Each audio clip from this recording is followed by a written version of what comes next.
विटा पोलीस ठाणे हद्दीतील गुन्हेगार विशाल पाटील टोळीला संदीप घुगे पोलीस अधीक्षक सांगली यांनी सांगली, सातारा, सोलापूर, कोल्हापूर या 4 जिल्ह्यातून 2 वर्ष कालावधीसाठी हद्दपार आदेश पारित केलाय. विटा पोलीस ठाण्याच्या हद्दीत यातले हद्दपार टोळी प्रमुख विशाल प्रशांत पाटील वय 24,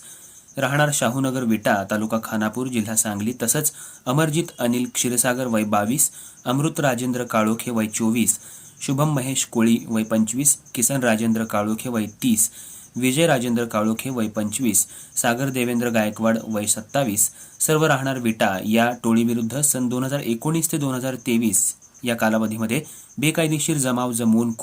खुनाचा प्रयत्न करणे, बेकायदेशीर विनापरवाना अग्निशस्त्र जवळ बाळगून दहशत माजवणे, अपहरण करून इच्छापूर्वक दुखापत करणे, बांधकामाला लागणारं साहित्य तसंच मोटरसायकल चोरी करणं असे गुन्हे दाखल आहेत. त्यामुळे या टोळीविरुद्ध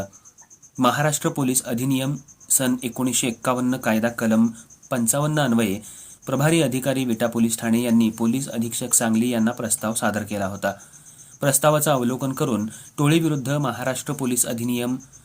सन 1951 कलम 55 मधील तरतुदींनुसार 4 जिल्ह्यातून 2 वर्ष कालावधीसाठी तडीपारीचा आदेश पारित केलाय.